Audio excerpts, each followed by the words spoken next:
오늘은 우리가 추수감사절로 지키는 절기입니다. 1년에 한 번 한 해를 돌아보면서 하나님 앞에 감사하는 절기로 지키고 있습니다. 이 추수감사절의 유래가 있습니다.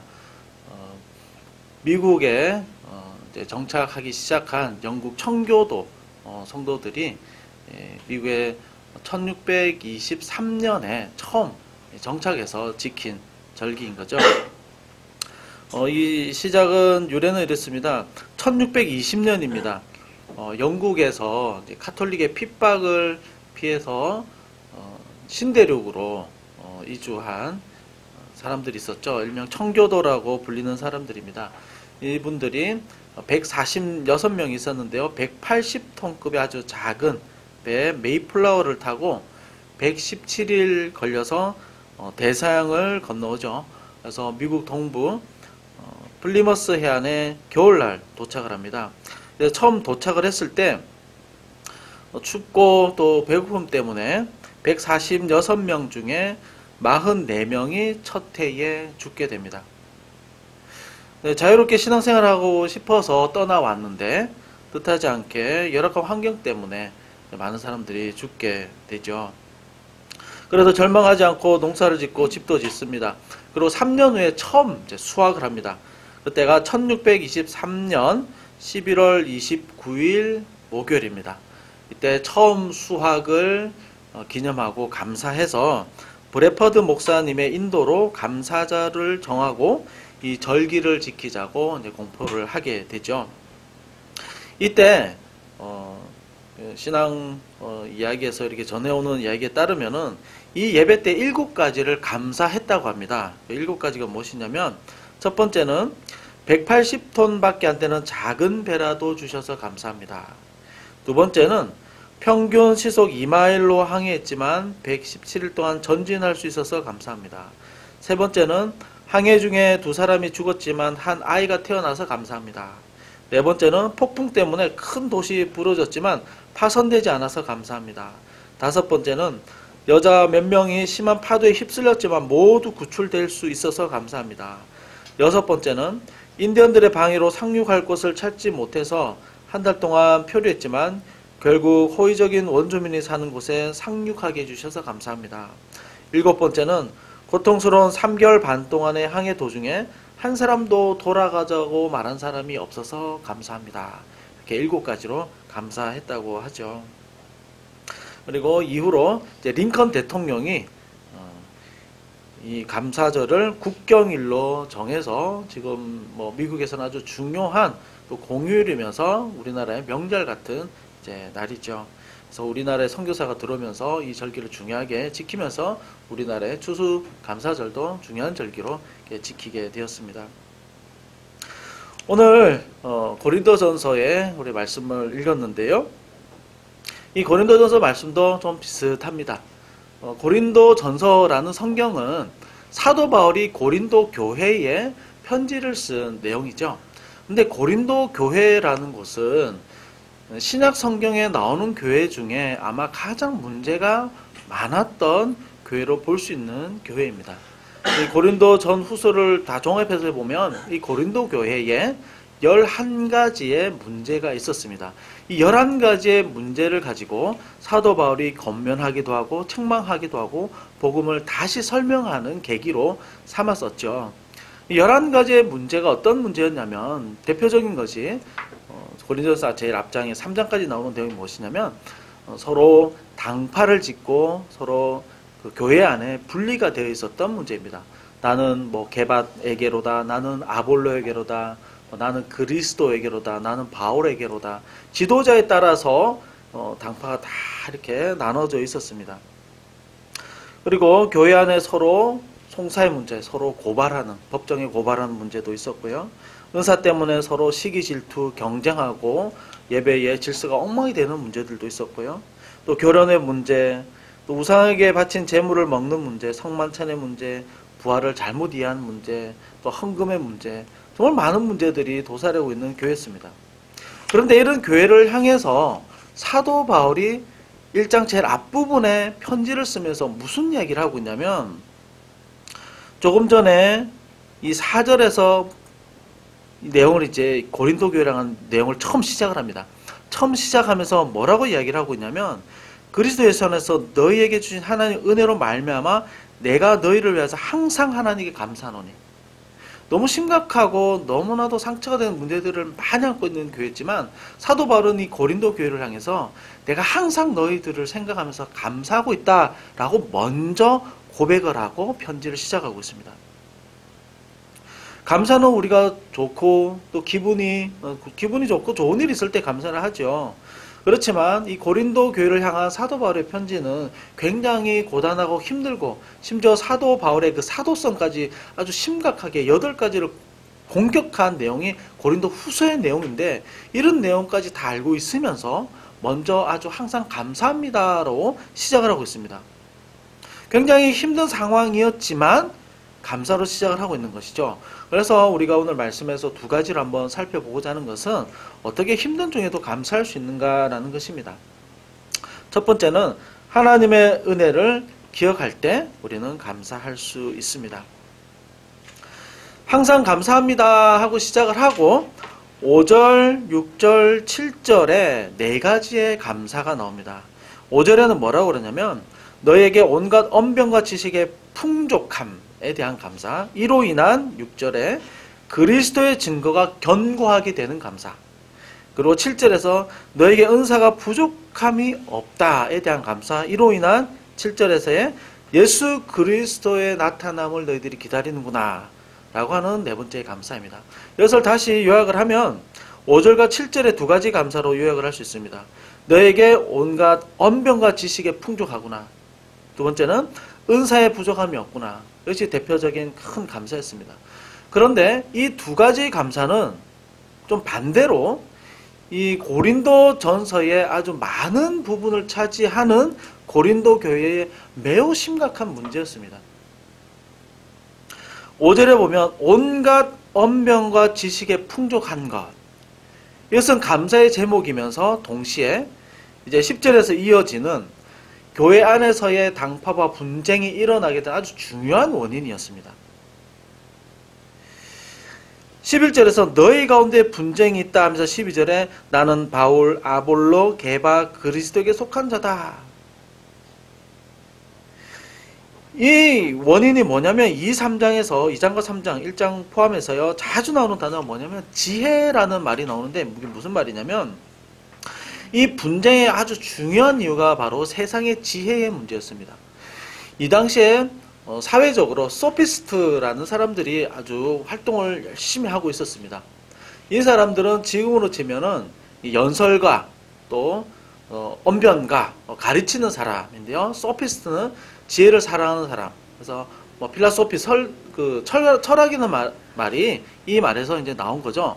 이 당시에 수학이 굉장히 발달했습니다. 그래서 이 광장에서 사람들을 대상으로 연설을 하거나 또 철학적 진리나 지식을 전해주면서 돈을 버는 사람들도 많이 있었습니다.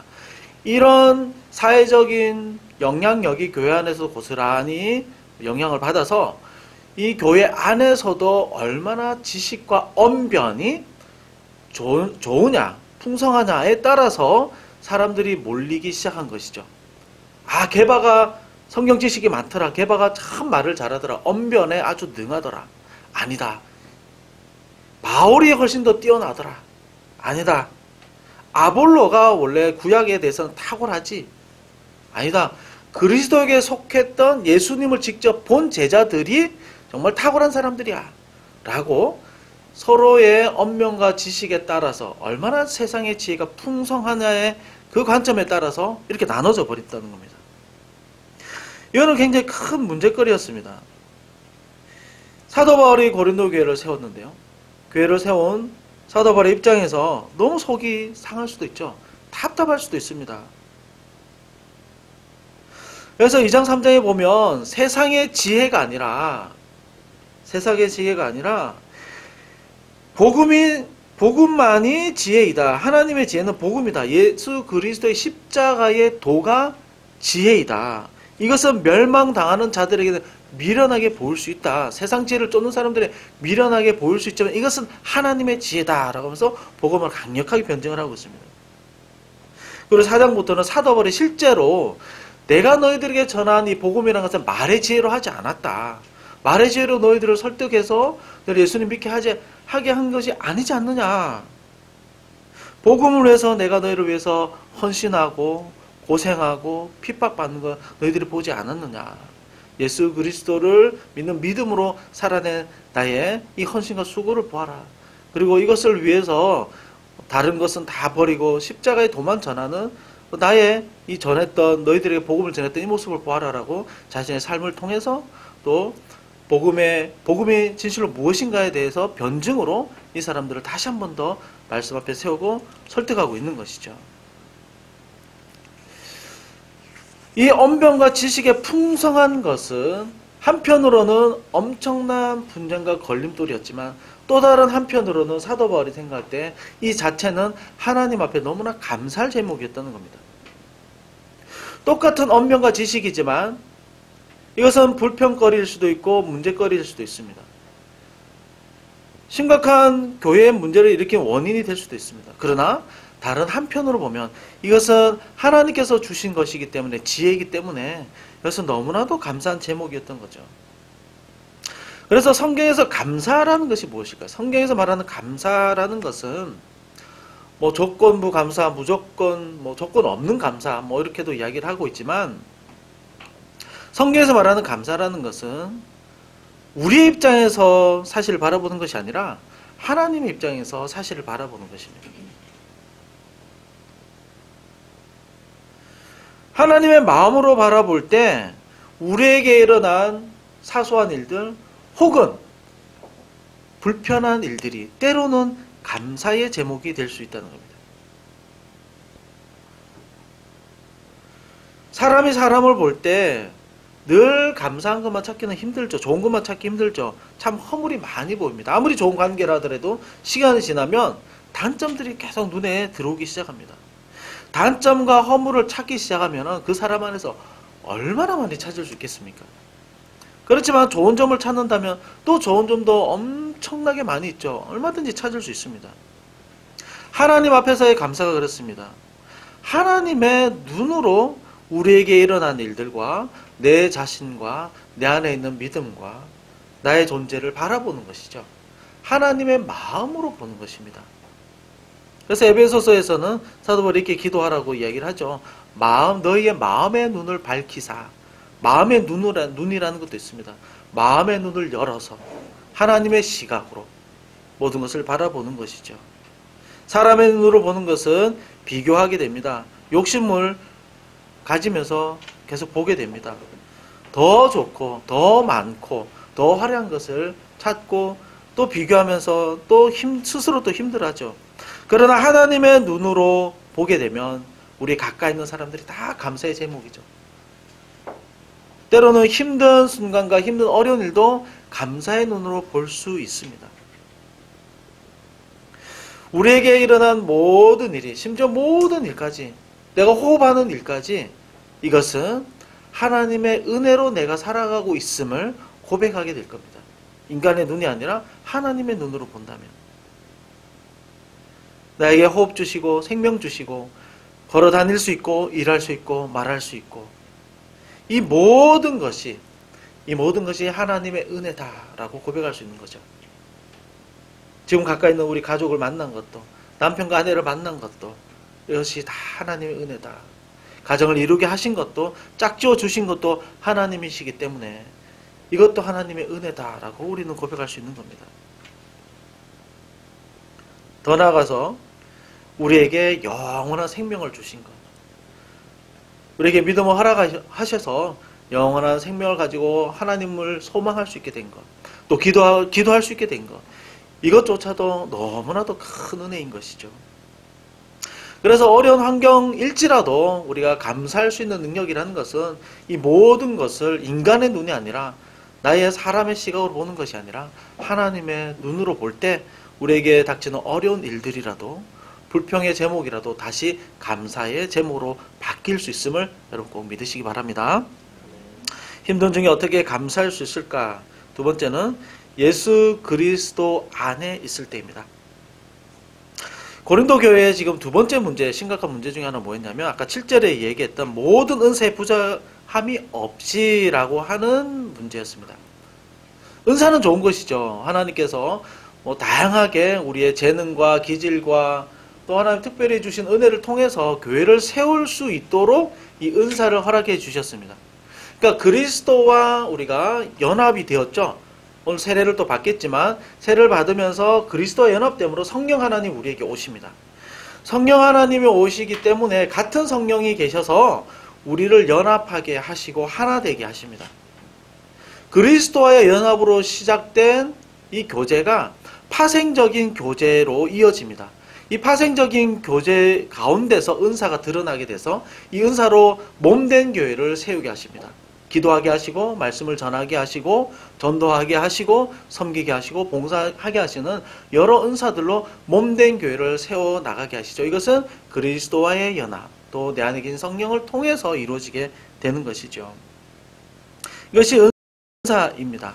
그런데 이 고린도 교회는 아마 처음 이제 지상이 만들어지는 교회여서 많은 시행착오가 아마 있었을 것이라고 예상이 됩니다. 그 중에 큰 오류 중에 하나 뭐였냐면 강력한 은혜를 주셔서 너무나 큰 은혜를 주셔서 이 고린도 교회에 아마 영적인 좀 신변 현상들이 있었던 것 같습니다. 소위 이것을 뭐라고 그러냐면 영적 열광주의라고 그럽니다. 열광주의라고 그러는데요. 뭐냐면 영적인 은사를 최고의 신앙의 가치로 생각하는 겁니다. 그래서 이 당시에 어떤 문제들이 있었냐면 예배 중에 순서도 없이 방언으로 막 여기저기서 기도를 하는 겁니다. 그리고 영적으로 누가 뛰어나냐, 누가 더 영적으로 앞서가냐, 누가 더 영적으로 권위 있냐를 놓고 경쟁을 했습니다. 시기 질투도 했습니다. 눈에 보이는 기적과 은사가 출중하고 강하면 강할수록 권위 있는 사람으로 서로 인정하고 서로 또 세워주기도 하고 경쟁하기도 했던 거죠. 이 사도 바울의 사도성, 하나님의 선택을 받아서 특별히 성경을 기록하고 하나님의 특별 계시를 받아서 말씀을 전할 수 있는 이 권위까지 무시하는 정도에 이르렀습니다. 더 나아가서 이 영적 열광주의는 윤리나 도덕이 없습니다. 왜냐하면 전적 타락을 무시하기 때문에 자신의 영적인 능력을 과신하고 교만해져서 내가 말하는 것은 곧 법이다 라고 하는 데까지 이르는 거죠. 그래서 영적 은사를 지나치게 강조하는 것에 보면 윤리가 없습니다. 막 때리기도 하고 그러죠. 그래서 이 고린도 교회 안에 영적 열광주의에 더불어 성적인 문제가 교회 안에 많이 있었던 거죠. 심각한 문제였습니다. 그래서 이 영적인 열광주의, 영적 문제에 대해서 결론적으로 고린도전서 13장에서 사도 바울이 이제 이런 이야기로 정리를 하죠. 너희가 천사의 말을 하더라도 사랑이 없으면 울리는 꽹과리와 같다. 산을 옮길 만한 모든 믿음이 있을지라도 사랑이 없으면 아무것도 아니다. 그래서 고린도전서 13장은 이런 영적 열광주의 배경하에서 나온 사랑장이라고 하는 말씀인 거죠. 이런 너무나 심각한 문제를 안고 있었습니다. 그러나 사도 바울은 이런 문제를 비판하고 정죄하기에 앞서서 가장 먼저 하나님 앞에 너무나도 진실로 감사를 했죠. 이 은사 자체를 감사했습니다. 너희들이 이 은사에 부족함이 없다. 그리고 이 은사로 인해서 예수 그리스도의 나타나심을, 재림하심을 너희들이 소망하는구나. 이 두 가지를 하나님 앞에 진실로 먼저 감사를 했죠. 그리고 이 문제에 대해서 다시 한번 복음으로 설명하고 이 고린도 교회가 복음 안에서 건강히 성장할 수 있도록 자기의 모든 것을 내어놓고 헌신하면서 자기의 모든 고백을 내어놓으면서 하나님 앞에 바로 서 나가기를 위해 기도하고 또 설득하고 가르쳤습니다. 교회의 문제, 타락 너무 싫죠. 너무 또 비판도 많이 하고 저도 굉장히 정죄를 많이 한 사람 중에 하나이지만 오늘 말씀을 보면서 먼저 감사해야 되겠구나. 먼저 감사해야 되겠구나. 그래도 우리 이 나라에 정말 많은 교회가 있는데 십자가가 많다고 어떤 사람들 비난하긴 하지만 지금 어떤 다른 나라에 가면 예배 드리는 것조차도 불가능해서 너무나도 힘들게 예배 드리고 예배 드리는 게 발각돼서 잡혀가는 곳도 얼마나 많은지 모릅니다. 그렇지만 너무나도 자유롭게 복음을 증거하고 또 너무나도 자유롭게 말씀을 전하고 너무나 자유롭게 예배를 볼 수 있다는 것 자체가 또 얼마나 감사합니까? 교회가 많기 때문에 조금만 거리에 나가면, 조금만 걸어가거나 조금만 버스 타고 가면 언제든지 신앙생활을 할 수 있는 여건이 우리나라 가운데 만들어져 있는 것이죠. 물론 안타까운 점들이 있긴 하지만 이 교회가 많이 있고 세워져 있다는 것 자체는 이미 우리나라에 그만큼 복음이 많이 증거되었다는 또 하나의 사실인 것이죠. 그래서 4절, 5절에서 사도 바울이 이렇게 감사할 수 있었던 두 번째 중요한 이유가 무엇이냐면 그리스도 예수 안에서 4절에서 그리스도 예수 안에서 5절에서도 너희가 그 안에서 그러니까 그리스도 안에서라는 말이 두 번이 나오는데요. 엔 크리스토라는 말을 자주 씁니다. 히브리어로는 헬라어로는 엔 크리스토라는 말입니다. 출판사 이름이나 아니면 단체 이름으로 엔 크리스토라는 말을 많이 쓰는데요. 그리스도 안에 라는 말입니다.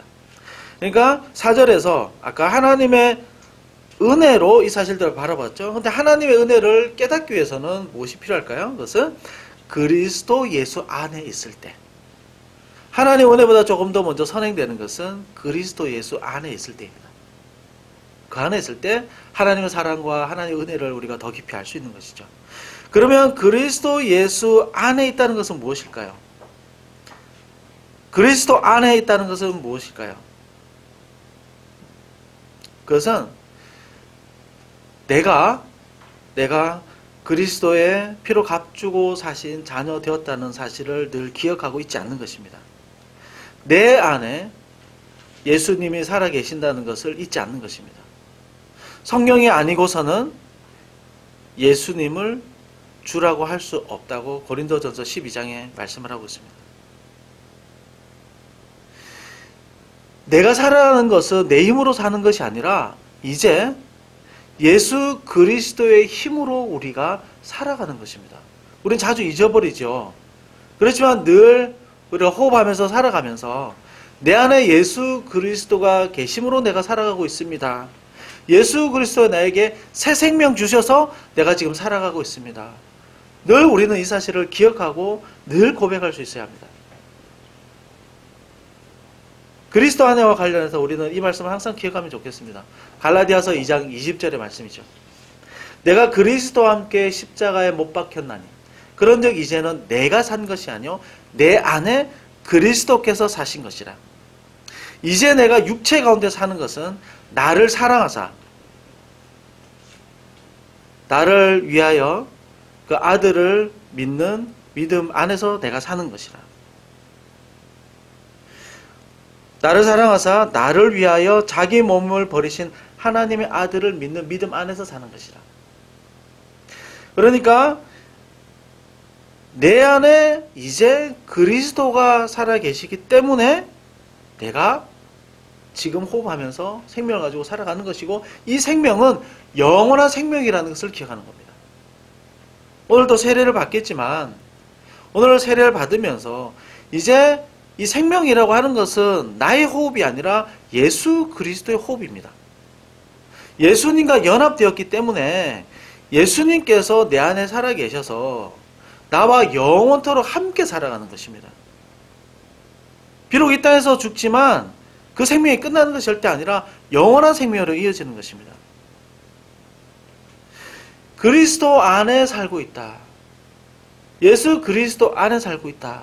우리 이거 너무나 중요합니다. 예수님이 나를 위해서 십자가에 못 박혀 죽으실 만큼 나를 사랑하는 그 사랑 안에서 살아가고 있다는 겁니다. 지금도 나를 너무나도 사랑하고 계셔서 그 사랑 가운데 살아가고 있음을 고백하는 것입니다. 그것이 그리스도 안에 있는 것입니다. 수많은 순간 내 힘으로 내 의지로 하려다가 잘 안 되고 또 힘들어질 때 내 힘으로 하다가 안 된 것처럼 보이지만 내 안에 그리스도께서 나를 위해서 기도하시고 나에게 새로운 힘을 주시고 깨닫게 하시고 기도하게 하셔서 그래서 우리가 살아가고 있는 것입니다. 그것이 바로 예수 그리스도 안에서 사는 것입니다. 내가 이제 육체 가운데 사는 것은 나를 사랑하사 나를 위하여 자기 몸을 버리신 하나님의 아들을 믿는 믿음 안에서 사는 것입니다. 하나님의 아들을 믿는 믿음 안에서 사는 것입니다. 그래서 힘들고 어려울 때마다 내 속에 있는 그리스도, 예수 그리스도에게 기도하십시오. 이제 내가 사는 게 아니죠. 예수님께서 나를 살게 하셨고 나에게 호흡을 주셨고 나에게 힘 주셔서 내가 살아나가는 것이죠. 힘 주시고 능력 주십시오. 힘들고 어렵습니다. 위로해 주세요. 늘 내 안에 있는 예수 그리스도에게 기도하시고 늘 예수 그리스도와 대화하시고 교제하시기 바랍니다. 그러면 우리의 일상에 있는 모든 어려움 가운데서 어떤 고통스러운 순간이라 하더라도 예수님이 살아계시고 이 모든 환경과 이 어려운 제목들이 감사의 제목으로 다시 볼 수 있음을 깨닫게 해주실 것입니다. 그래서 오늘 말씀 4절의 말씀을 잘 기억하시기 바랍니다. 그리스도 예수 안에서 내게서 하나님의 은혜로 말미암아 내가 너희를 위해 항상 감사하노니. 하나님의 은혜로 바라보았고요. 예수 그리스도 안에 있다는 사실을 기억했습니다. 그랬을 때 이 어려운, 너무나도 어려운 고린도 교회 문제들이 제일 먼저 감사의 제목으로 보였다는 것이죠. 그래서 오늘 말씀을 우리가 꼭 기억하면서 또 추수감사절을 기억하면서 내가 하나님의 은혜로 바라볼 수 있는 눈을 하나님 주시고 예수 그리스도 안에서 내가 살아가고 있음을 다시 한 번 더 고백할 수 있도록 주님 도와주십시오. 함께 기도하시기 바랍니다. 우리 함께 찬양하겠습니다.